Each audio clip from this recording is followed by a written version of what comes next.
Hello, everybody. This is the Chocolate News Podcast. I'm your co-host, John Alexander Reese. And I'm your other host, Morgan Angelique Owens.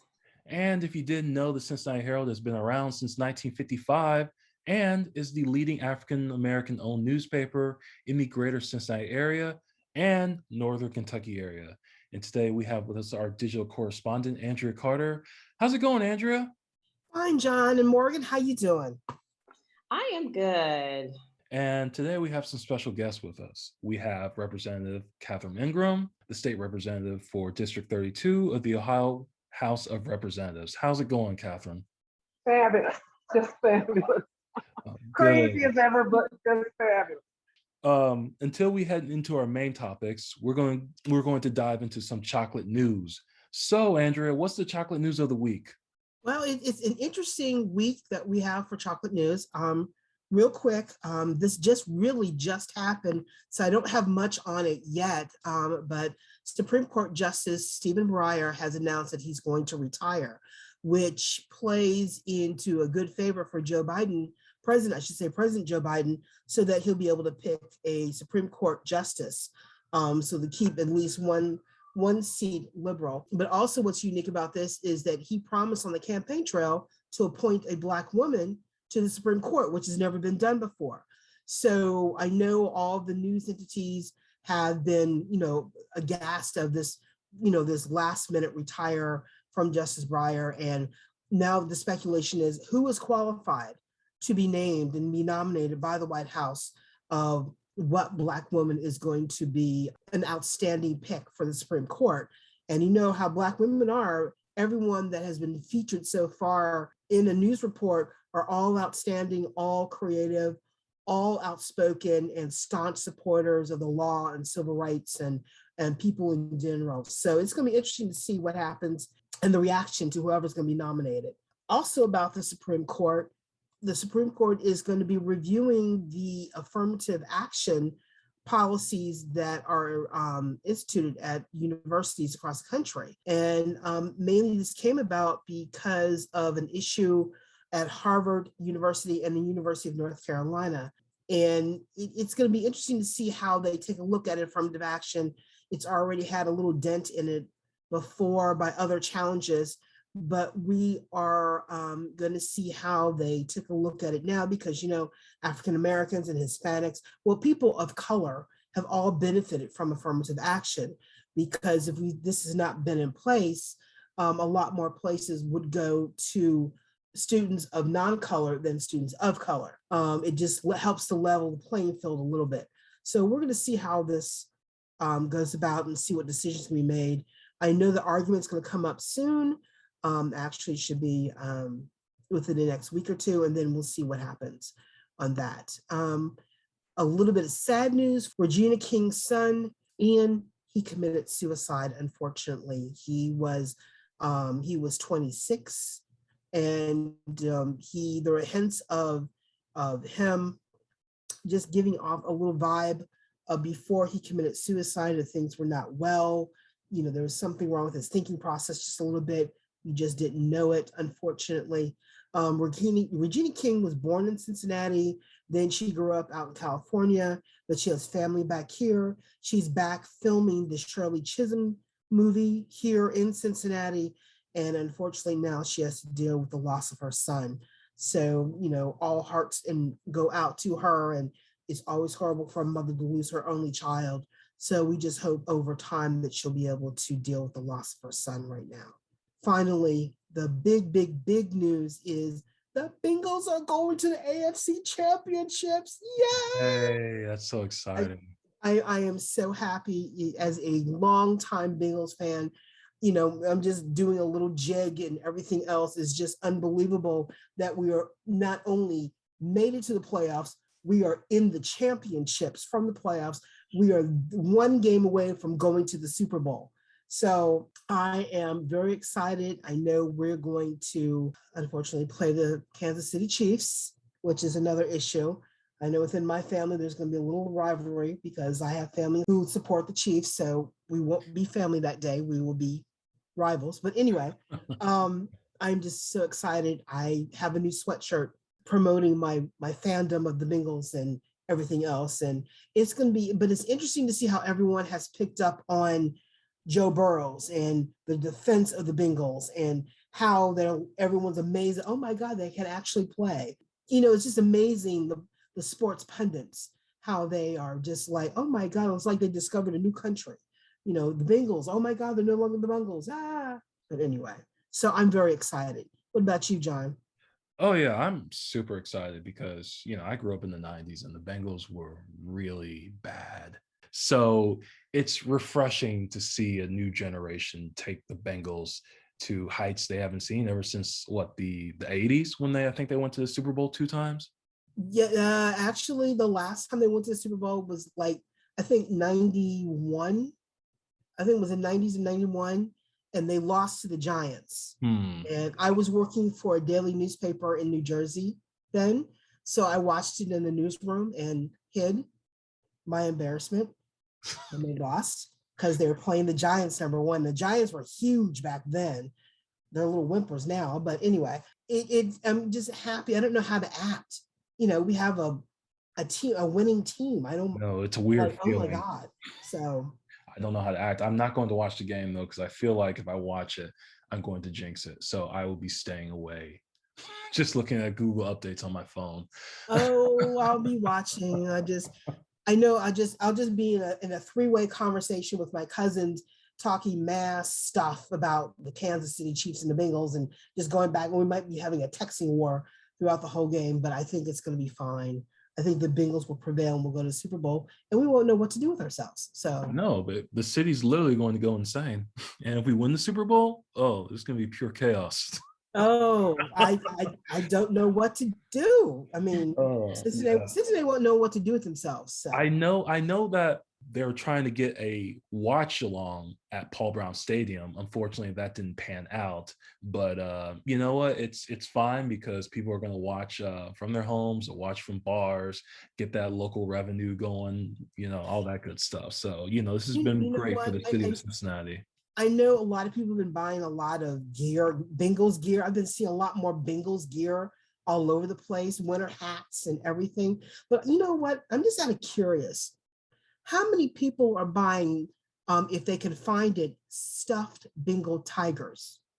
Just have so they can hold on to a tiger during the game or just put it in their car window and stuff like that. How many people buying stuffed animals that are Bengal tigers? That would be an interesting answer to find out if the sales of stuffed animals have gone up because the Bengals are in the playoffs.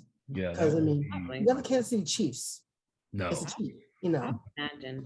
And you know what? I'm gonna start responding back to these DMs from these Bengals now. Now that they're winning. I'm gonna return these messages, honey. Yes. Oh my, I'm fanning myself now. Oh my, there's a little. I kid. Okay. Kinda. Well, that's the chocolate news for this week, John. I was just going to say, Morgan, hey, if you can get some interview with some Bengals players, I'm just saying, that'd be nice. You know what?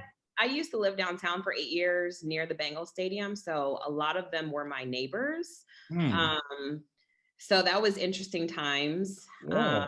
If you give us an exclusive interview with one of the Bengals players, I think that'd be nice. I know Wade would get a kick out of that. I can definitely hit one up that I know. He's actually a rookie. So he was injured, and I think now he might be playing again. Sometimes he didn't play. I watched for him in the game last week. He didn't play, but the week before that he did. So I'll hit him up and see. Gotcha. Now you'll have to handle that interview because I just picked. I'm gonna pass that along the way because.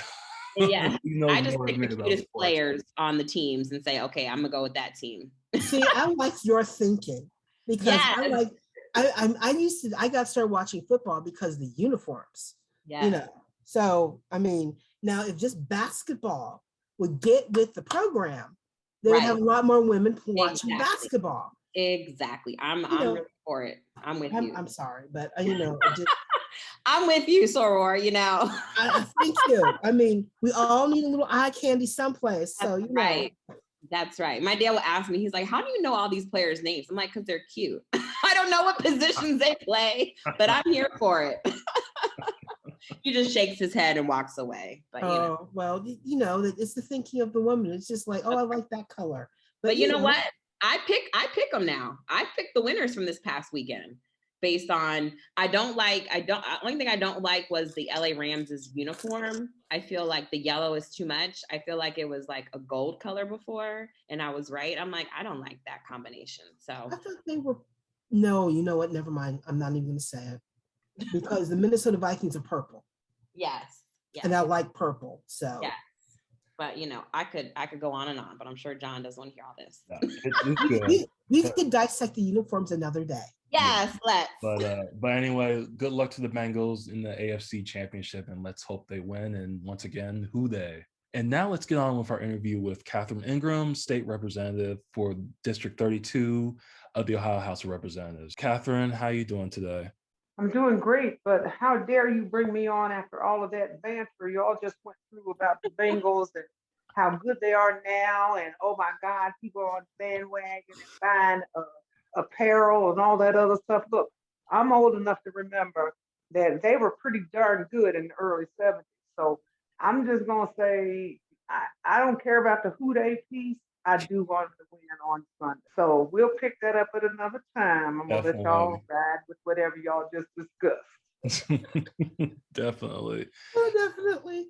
But I would say, Representative Ingram, there's a lot going on at the State House that we need to be aware of. From your vantage point, what should we be paying attention to? I just want to say to you that today we did vote on the emergency clause for changing the dates. The Republicans refused to change the filing date. So as of right now, everybody has to file by February 2nd, despite the fact that we still do not have final maps, because those maps will still go back to the court, to the Supreme Court, and they'll recognize whether or not they adhere to what they told them last week when they knocked down those maps that the Republicans had put through. So we'll see what's going to happen. We have lots of folks that are going to be impacted. I want to make sure that folks in Hamilton County pay attention to what is going on and what their district numbers are. For instance, right now, I'm District 32. District 32 and the new map will be District 24. The Fighting 33rd, which is Cedric Benson's district, will now be District 26. The District 31, which was previously Representative Bridget Kelly's district, will now be 25. So we have to pay attention to how those numbers have changed and hopefully not to confuse people, because the filing deadline, like I said, still stays at February 2nd. And the primary then is going to be May the 3rd. And so I want to make sure that you folks know who you're voting for and where. And that may still change because it's going back to the Supreme Court. So I just hope that folks are watching and not taking on that attitude that my vote doesn't count anyway, so I don't even care. And unfortunately, that's what a lot of this confusion is going to do. So this was as of today in our session earlier this afternoon. And we shall see in the next couple of days what the court comes back with, but I think it's going to be exactly what it is. They had changed, for instance, Cecil Thomas's district was the Senate District 9. They had changed that to Senate District 30, and it encompassed House District 30, which was Bill Sykes' seat. And so it's kind of like, are you guys kidding me? So it's a deliberate kind of thumbing your nose at what the people voted on in 2015 when they made those changes, and then in 2018 when they voted on those issues for the constitutional changes. And so we'll see what's going to happen. But either way it goes, remember, it's only going to be a 4-year map. Well, here's my question. Go ahead. I'm sorry. I thought the bill that was voted on by the public said that the map had to be drawn based upon the population of the areas and not because of whatever political party wanted it to be. I thought that's what I thought. There had to be fairness, and there could not be political divisiveness. And that's why the Supreme Court struck it down last week, because that's exactly what it didn't do. You're absolutely right. That's what it did say, but it didn't do that. So the Supreme Court struck it down. And the map that they voted on, the 4-year map, continues to go against that state constitution. Again. Well, but here's what they're saying, though. They're saying, though, that the one that they brought back on Saturday, January 22nd, is the best they can do. And today they voted on it again, and that's where we are. It's going to be interesting to see what the court says, because, again, I guess this is the tricky question, is it seems like the Republicans are so busy trying to keep their job that they don't realize that in a roundabout way, they're going to start to lose their job. Tell me with that. I don't know what that means. What do you mean by that? Meaning, in other words, that at some point, the people are going to get so upset with their antics that they're going to vote against them than with them. Are we ever going to see that ever? I'm sorry. I'm sorry. I shouldn't be laughing, because here's what's going to happen. I don't know how they're going to lose their job. They don't care if it's a 4-year map, because guess what? If I keep it lopsided, if I keep it gerrymandered, in the next 4 years, all I have to do is do the same kind of thing. And then I've got 6 years from the same people and the same voters. And the only thing that will change is if the demographics change and we get people out to vote with a strong will. Because there are some districts across the state that can be swayed if we get, say for instance, there's several districts are within 10 points of one another. Say 45% Democrat, 55% Republican. If I can get my 45% Democrats to vote and vote hard, and we can pick up some of those independents, then there's some of those seats we could win. But that's going to take a whole lot of work. Okay. Are there any other issues that we need to be paying attention to that will be coming up or pending in the State House right now? Mainly, I just want to make sure you pay attention to where you're going to vote, where your district is, where your precinct is, and all of that. That's important for you all as individuals. I also want to make sure that you pay attention to when they start talking about building that advisory team for that, all of those billions of dollars of infrastructure money, that African Americans pay attention to. How does that impact us, and how are minority businesses included in making sure they get some of those dollars, and how do they impact all of us? Okay. That's the important piece. There's so many things we need to do, and I'd love to come on and talk to you at another time. Okay. Well, I thank you very much for the time that you've taken with us today. And I know you'll be back soon to update us again. John? Well, that was a very fascinating interview. Thank you, Representative Ingram, for coming on and giving us details of where politics are right now. So now we'll switch over to Morgan Angelique Owens, where she'll enlighten us with some beauty, lifestyle, and culture. So take it away, Morgan. Thank you, John. Well, hello, everyone. It's your girl, Morgan Angelique Owens, and I am here to talk about a wonderful entrepreneur locally, and I've known her, oh goodness, she'll have to remind me how long we've known each other, but she just made a huge announcement over this past weekend, and I am so salty that I was not in town to be there with her, because I feel like I've been there since day one. So Herald, please give a warm welcome to Sylvia Brownlee. Hey, Sylvia. Hey, Morgan, how are you? I'm good. Oh my goodness. So when we met at Sherry Sims's conference, this was back before everything of like both of us. Do you remember? Yeah, like, was it the BCWN event? Yes.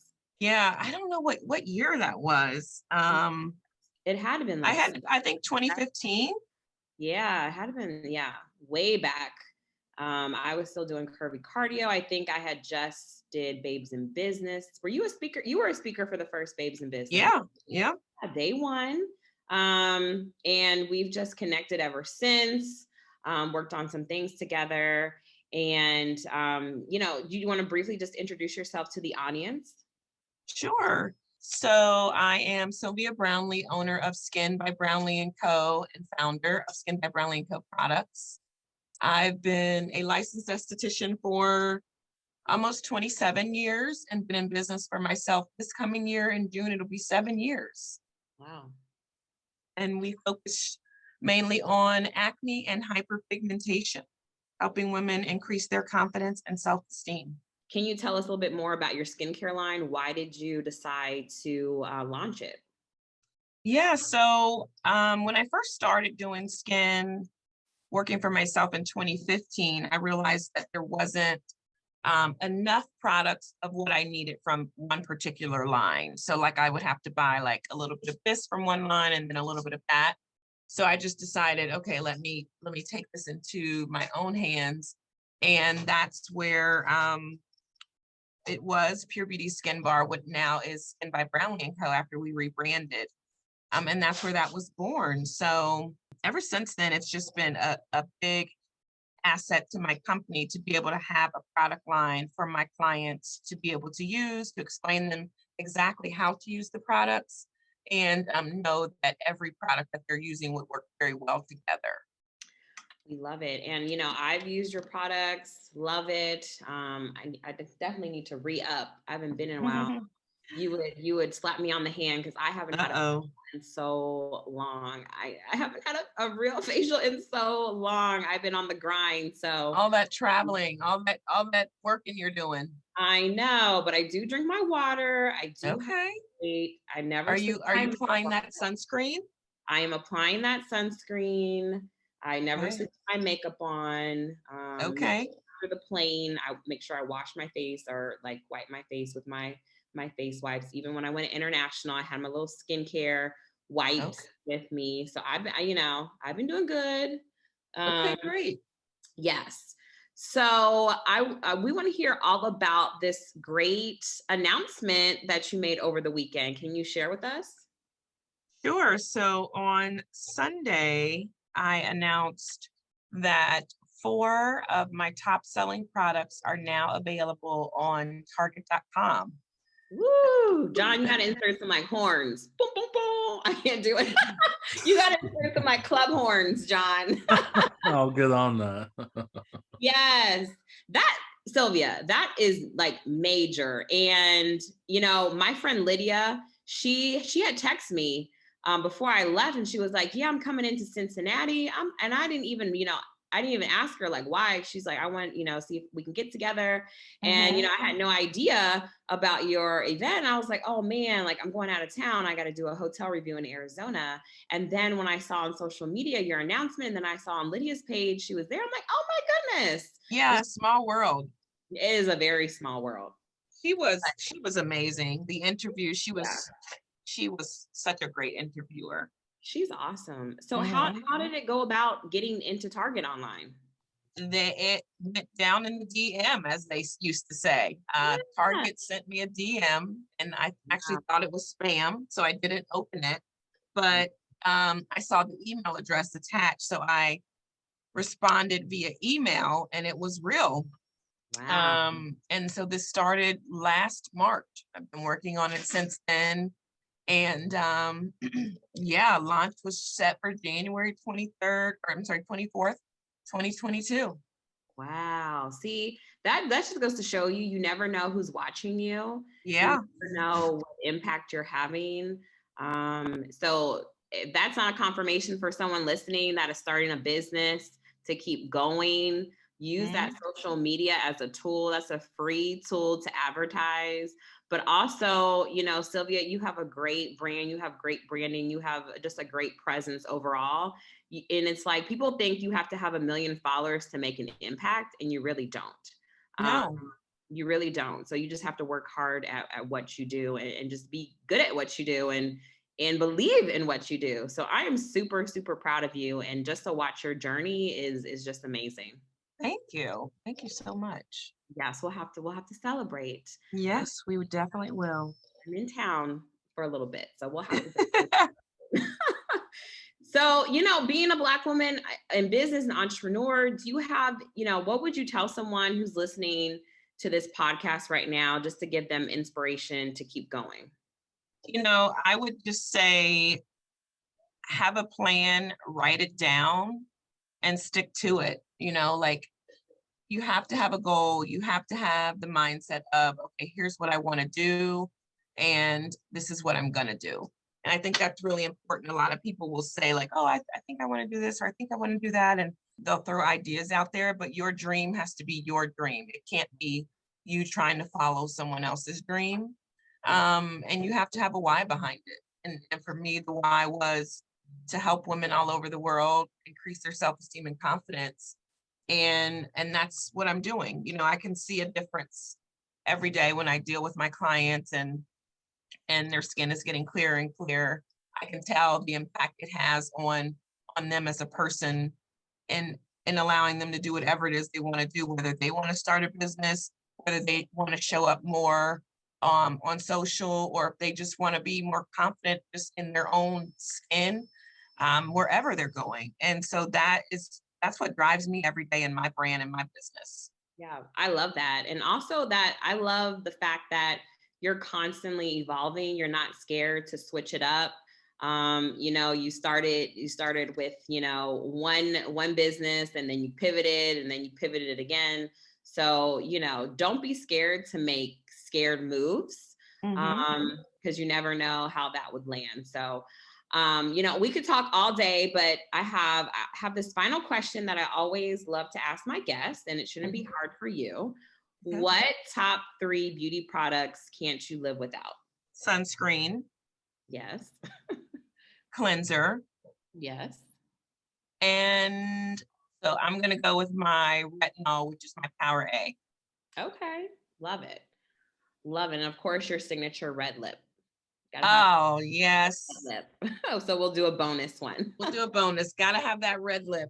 Got to have that red lip. So tell everybody how they can support you, where to find your products, where are you located, and your social media.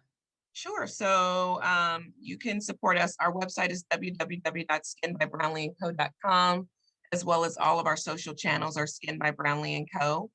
And you can also now find our top 4 products on Target.com. So yeah, come see us. Yeah. So make sure everyone listening, go to Target, buy her out, tell Target that they need her in the stores as well. We got to support our own homegrown person. So buy her out, right? Sell her out online, y'all. Sell it out. Yes. Well, Sylvia, thank you so much for joining us. Yeah, thanks for having me. And, we'll be sure to do something in the Herald Beauty, the print article, and have you back again. So thank you so much. Super proud of you, friend. Thank you so much, Morgan. Well, that's it for today's show. I want to thank Andria for coming on discussing all of this week's chocolate news. Thank you so much, Andria. You're very welcome. And then I want to say thanks again to Morgan for keeping the chocolate news beautified. Is that a word? Sure. Yes. You can say that. Well, thanks for bringing all the beauty lifestyle and culture to this podcast. It's greatly appreciated. Always. And remember, you can find more information about today's topics and past podcast episodes at www.thecincinnatiherald.com, the SESH newsletter, or on our social media. We're on Facebook, Twitter, Pinterest, Instagram, and LinkedIn. And make sure to subscribe to our podcast on your favorite podcast app. Our podcast is on Apple Podcasts, Spotify, iHeartRadio, the Facebook mobile app, YouTube, and Google Podcasts. I'm John Alexander Reese. And I'm Morgan Angelique Owens. And have a good day.